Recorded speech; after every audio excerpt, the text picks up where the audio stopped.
அஸ்ஸலாமு அலைக்கும் வரஹ்மத்துல்லாஹி வபரகாத்துஹு. அன்பார்ந்த அனைத்து உறவுகளுக்கும் இனிய மாலை வணக்கம், இரவு வணக்கம். ஜோர்டான் நாட்டில் மீண்டும் ஆரம்பித்தது தாக்குதல். சைரன் சத்தம் ஆங்காங்கே ஒலிக்க ஆரம்பித்துள்ளது.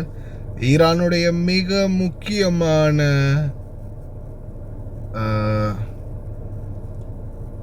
பேர் என்னன்றது எனக்கு பார்த்துக்கிறேன், நேவி கமாண்டர் முகமது ரெசா கசானி கொல்லப்பட்டார். அதே மாதிரி ஈரானுடைய மிக முக்கிய துறைமுகங்கள் மீது நேரடி தாக்குதல் ஆரம்பமானது. இதனை அடுத்து தங்களுடைய இலக்காக Kuwait, Qatar, Bahrain, Saudi Arabia மற்றும் ஜோர்டான் உட்பட பல நாடுகளை குறிவைத்தது. இது சம்பந்தமான தகவலை அல் ஜசீரா வெளியிட்டிருக்கிறாங்க. அதே போல் பஹ்ரைன் தங்களுடைய இராணுவத்தை தயார் நிலையில் வைத்திருக்கின்றது. அதே போல் தொடர்ந்தும் பஹ்ரைன் மீதும் தாக்குதல் பதிவாகி இருக்கின்றது. ஈரானிய பாராளுமன்ற சபாநாயகர் ஹாலிபாப், ஸ்ட்ரைட் ஆஃப் ஹார்மஸ் நீங்கள் ஒருபோதும் திறக்க வேண்டாம், நாங்களும் ஒருபோதும் அதை எதிர்பார்க்க மாட்டோம் அப்படின்றத உறுதியாக தெரிவிச்சிருக்கிறாங்க. அமெரிக்காவுக்கு இன்னும் எங்களை பற்றி தெரியலை, இந்த போரை பற்றி இன்னும் அமெரிக்கா சரியாக படிக்கலை, இது சம்மந்தமாக அவங்களுக்கு இன்னும் நாலேஜ் தேவை அப்படின்றத அவங்க தெளிவுபடுத்தி இருக்கிறாங்க. என்னத்தை தெளிவுபடுத்த, அடின்னு அடிக்கிறானுங்க, வச்சு தலையே வலிக்குது. இதை பார்த்து இதை கேட்டு மக்களுக்கும் அழுத்து போய் கடைசியில் போங்கடா நீங்களும் உங்கள் யுத்தம் வாழ்வோ சாவோ வெயிட் பண்ணி பார்ப்போம் அப்படின்ற நிலைமைக்கு தள்ளப்பட்டிருப்பாங்கன்னு நினைக்கிறேன். 69வது ஸ்டேட்மெண்ட்டை வெளியிட்டிருக்கிறாங்க குவைத்துடைய இராணுவம். க்ரூஸ் மிசைல் 1, பேலிஸ்டிக் மிசைல் 3, ட்ரோன்கள் 10 இன்றைய தினம் பதிவாகி இருக்குது. க்ரூஸ் மிசைல் பார்த்திங்கன்னா 16 இது வரையிலையும் பார்த்திங்கன்னா குவைத்துக்குள்ளே வந்திருக்குது. பேலிஸ்டிக் மிசைல் 386, 916 ட்ரோன்களும் கடந்த பிப்ரவரி 28 இப்போதைக்கு வரைக்கும் குவைத்துக்குள்ள ஈரானால் அனுப்பப்பட்டது அப்படின்ற தகவலை வெளியிட்டிருக்கிறாங்க. ஆனால் இப்போதைய சூழலில் அவங்களுடைய மிக முக்கியமான இடங்களாக கருதப்படக்கூடிய அனைத்து இடங்களையும் நாங்கள் ஒட்டுமொத்தமாக எரித்து விடுவோம் அப்படின்னு அமெரிக்கா கங்கணம் கட்டியிருக்கிறாங்க. எது நடந்தாலும் பரவாயில்லை, தொடர்ந்து எங்களுடைய போராட்டம் நடக்கும் அப்படின்றதையும் ஒரு பக்கம் ஈரானும் தெரிவிச்சிருக்கிறாங்க. 2 பேரும் மாறி அடிச்சுக்கிறீங்க, இடையிலேடா எங்களை போட்டு அடிக்கிறீங்க அப்படின்னு கேட்க வேண்டிய நிலைமையில் அரபு நாட்டில் இருக்கிற நம்மளுடைய நிலைமை உருவாகி இருக்குது.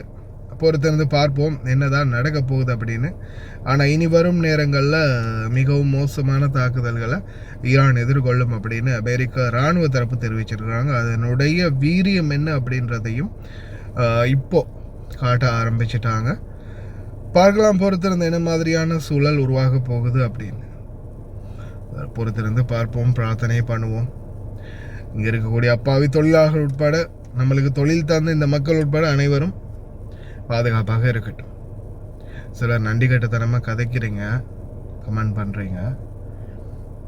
ஒரு நாள் சரி, நீங்கள் சரி, உங்கள் குடும்பம் சரி, இந்த நாட்டில் பொழப்புக்காக நீங்கள் நீங்கள் சம்பாதிச்ச காசில் தின்றுருக்குறாங்க, நீங்களும் தின்றுருக்கிறீங்க அப்படின்றத ஞாபகம் வச்சுக்கோங்க.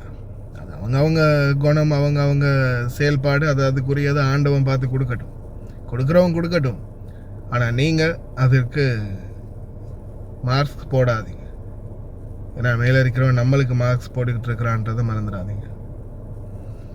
Data from the Energy Information Administration revealed that U.S. crude oil production set a new record in the month of April under your leadership. That's right. Why is it important to keep hitting numbers like this at this moment in time? Why is it important that you were able to get this done and keep it on this trajectory? Well, when we decided to do this, it's called the denuclearization of Iran. We have to do it. We have to have. They're never going to have a nuclear weapon. And they admit they're never going to have it, but they behave badly, always behave badly. There's something wrong with them. But when we did this, we thought oil would go much higher, and it didn't go very high. And now it's coming way down, and you're going to see oil drop very low. Now maybe we'll do some other things that could lift it a little bit, but I don't think it's going to lift it a lot at all. I think oil is coming down. There's tremendous amounts of oil. Scott, what would you say about that? Yes, so record production under President Trump in his first term. Now in his second term, the U.S. is an energy superpower. It's why we weathered the conflict better than anyone else. And there just this weekend, Bloomberg wrote that there is an oil glut out there. And we think that safe, secure American oil maybe even should trade at a premium to the rest of the world. So we have, if you add it up, you take Saudi Arabia and take Russia, two big oil producers, we do more than twice as much. We do more than, so think of it, Saudi Arabia, Russia put together, we do more oil, and that's not including Venezuela. It's pretty amazing. And this all happened during my term.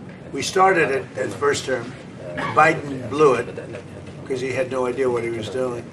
But we are producing more oil right now than Saudi Arabia and Russia combined by almost double. அஸ்ஸலாமு அலைக்கும் வரஹ்மத்துல்லாஹி வபரகாத்துஹு. அன்பாத அனைத்து உறவுகளுக்கும் இனிய வணக்கம். உதிரம் கொடுப்போம் உயிரை காப்போம்.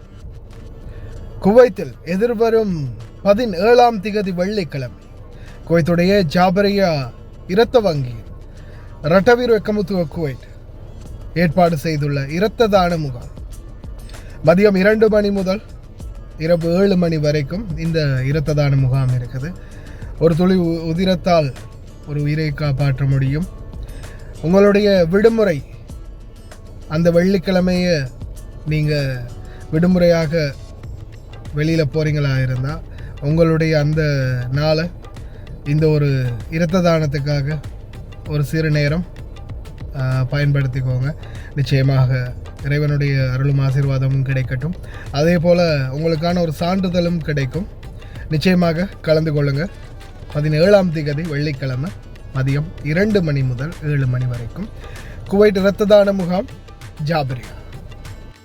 அனைத்து சலுகைகளுடனும் நீங்களும் குவைத், துபாய், அபுதாபி போன்ற நாடுகளுக்கு வெளிநாடு செல்ல வேண்டுமா? உங்களுக்கான விடுமுறை மற்றும் போனஸ் அனைத்து சலுகைகளுடனும் விதேசி வெளிநாட்டு வேலை வாய்ப்பு மையம். தொடர்புகளுக்கு இப்போதைய அலையுங்கள் 0742 800800.